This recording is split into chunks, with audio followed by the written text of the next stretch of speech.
नमस्कार दोस्तों। तो आइए आलोका एजुकेशन चैनल पर आप सभी का स्वागत है। दोस्तों आज हम लोग चर्चा करेंगे अंतःस्रावी ग्रंथियां एवं हार्मोन के बारे में। तो ध्यान दीजिए, पहला पॉइंट आप लोगों के सामने है। तो ध्यान दीजिए दोस्तों, पहला पॉइंट पीयूष ग्रंथि के बारे में जानते हैं। पीयूष ग्रंथि दुग्ध निष्कासन हार्मोन ऑक्सीटोसिन का स्राव पीयूष ग्रंथि करती है। ऑक्सीटोसिन नामक जो हार्मोन होता है दोस्तों, जो है इसका स्राव पीयूष ग्रंथि के द्वारा ही होता है। पीयूष ग्रंथि के द्वारा ऑक्सीटोसिन हार्मोन का स्राव होता है। दुग्ध निष्कासन के समय जो है ऑक्सीटोसिन हार्मोन का जो स्राव होता है वो पीयूष ग्रंथि के द्वारा होता है। आगे बात करते हैं।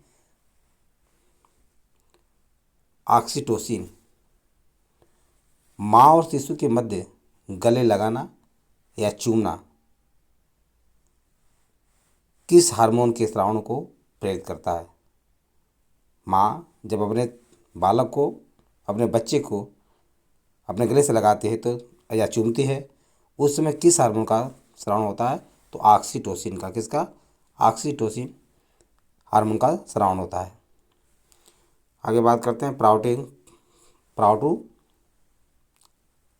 ग्रंथि।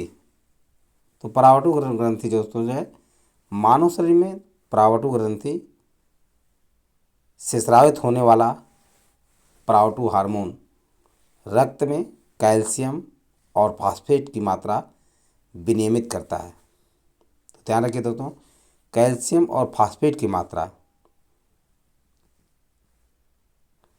कैल्शियम और फास्फेट की मात्रा जो है रक्त में कौन सी ग्रंथि विनियमित करती है?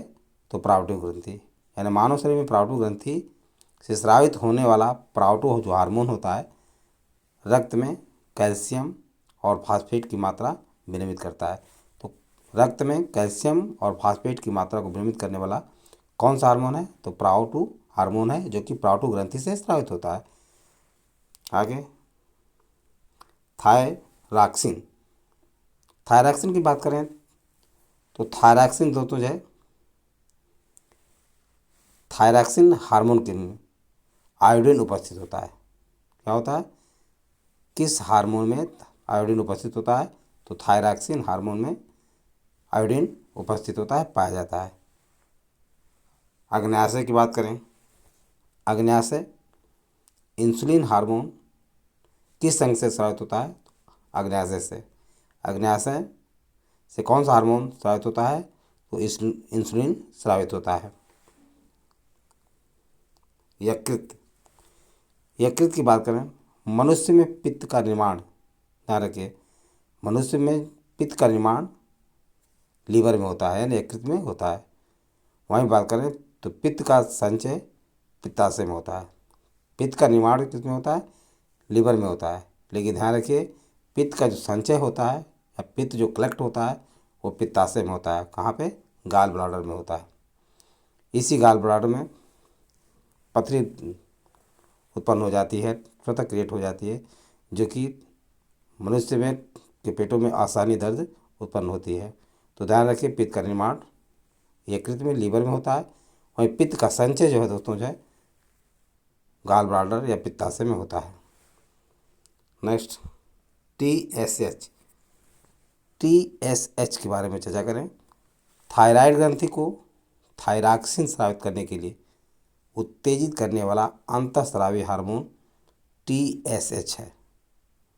TSH थायराइड ग्रंथि को थायरॉक्सिन स्रावित करने के लिए उत्तेजित करने वाला अंतःस्रावी हार्मोन है। Next adrenaline. एड्रीनेलिन की बात करें, एड्रीनेलिन दोस्तों जो है लड़ो और उड़ो के नाम से एड्रीनेलिन हार्मोन को जाना जाता है। Fight and fly, fight and fly, लड़ो और उड़ो के नाम से किस हार्मोन को जाना जाता है? तो एड्रीनेलिन को जाना जाता है।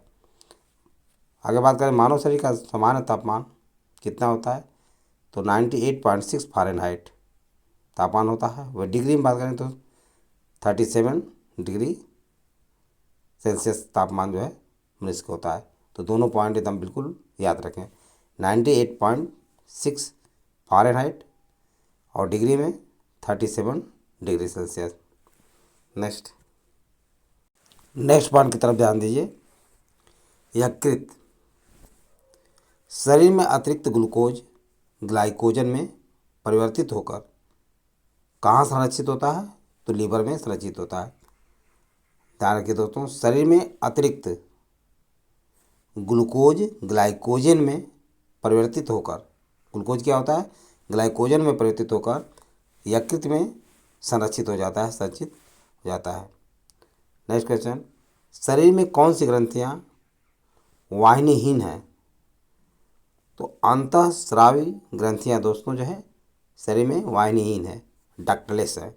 क्या है? डक्टलेस है, वाहिनीहीन ग्रंथियाँ कौन सी हैं? अंतःस्रावी ग्रंथियाँ हैं। पशुओं के थनों में दूध उतारने के लिए किस हार्मोन का इंजेक्शन लगाया जाता है? तो ऑक्सीटोसिन का इंजेक्शन पशुओं के थनों से में दूध उतारने के लिए लगाया जाता है। और वहीं बात करें, जब माँ अपने बच्चों को गले लगाती है, चूमती है, उस समय भी ऑक्सीटोसिन हार्मोन का स्राव होता है। और इस समय वर्तमान में किसान जो है सब्जियों की वृद्धि के लिए, फलों में वृद्धि के लिए ऑक्सीटोसिन का इंजेक्शन लगा देते हैं, जिससे 1-2 दिन में ही वह फल जो है बड़ा हो जाता है। इंसुलिन मनुष्य में मधुमेह रोग किस हार्मोन की कमी से होता है? तो इंसुलिन की कमी से मधुमेह रोग होता है। अग्न्याशय को पाचक रस के उत्पादन के लिए उत्तेजित करने वाला हार्मोन कौन सा है? तो सिक्रेटिन है। सिक्रेटिन हार्मोन जो है दोस्तों जो है अग्न्याशय को पाचक रस के उत्पादन के लिए उत्तेजित करने वाला हार्मोन है।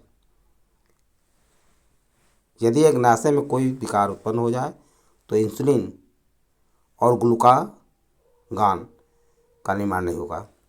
अग्न्याशय में किसी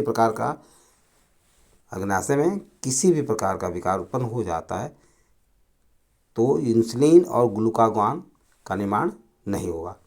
ये ध्यान रखिए, अग्न्याशय में कोई विकार उत्पन्न होता है तो इंसुलिन और ग्लूकागान का निर्माण नहीं होगा।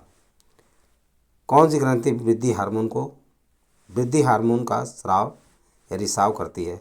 तो पीयूष ग्रंथि दोस्तों जो है वृद्धि हार्मोन का रिसाव करती है। मानव शरीर में सबसे छोटी अंतःस्रावी ग्रंथि कौन सी है?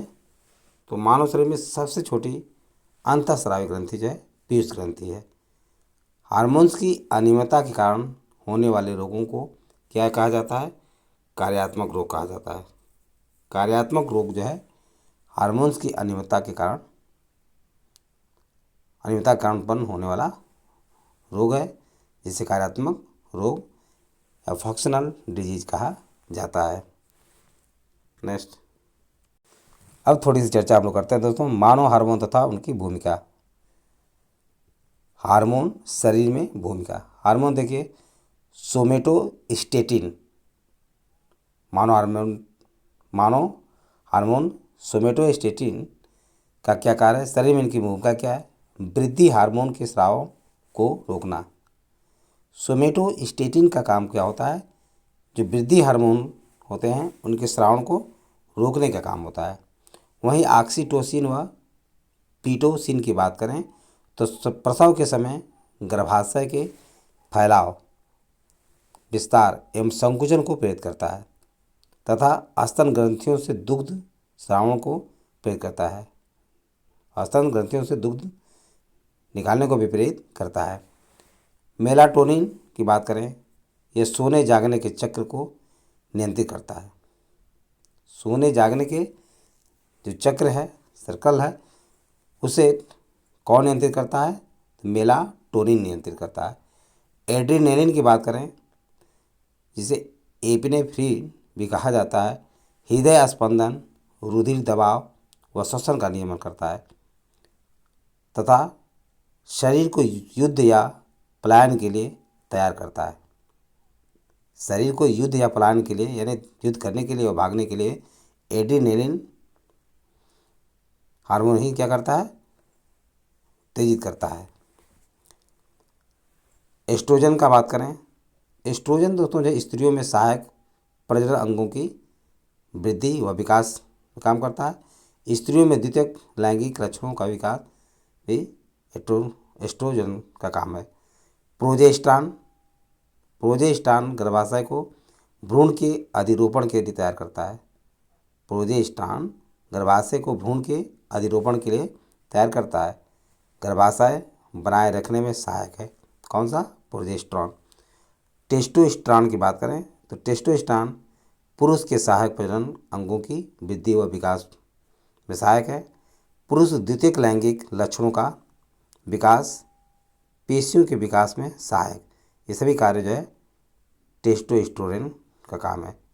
ये टेस्टोस्टेरोन का भूमिका जो है शरीर में पुरुष के सहायक प्रजनन अंगों की वृद्धि व विकास करना होता है तथा पुरुष द्वितीयक लैंगिक लक्षणों का विकास और पेशियों के विकास में सहायक होता है। रेनिन की बात करें, एल्डोस्टेरॉन के स्रावण को प्रेरित करता है। रेनिन क्या करता है? एल्डोस्टेरॉन के स्रावण को प्रेरित करता है। प्लाज्मा प्रोटीन एंजियोटेंसिनोजन को एंजीटेंसिन में तोड़ता है, जो हृदय की स्पंदन की दर को क्या करता है? बढ़ाता है। हृदय की स्पंदन की दर को बढ़ाता कौन है? रेनिन। एड्रीनेलिन हार्मोन के स्रावित होने से हृदय गति बढ़ जाती है। हृदय गति किस हार्मोन के स्रावित से बढ़ जाती है? तो एड्रीनेलिन के स्रावित से बढ़ जाती है तथा उत्तेजना का अनुभव होता है। तो ये सारी बातें आप लोगों को समझ में आ गया होगा। यदि वीडियो अच्छा लगा हो तो सब्सक्राइब और लाइक करें तथा अपने सगे संबंधी और दोस्तों को शेयर करना ना भूलें। थैंक यू दोस्त, नेक्स्ट वीडियो में मिलेंगे।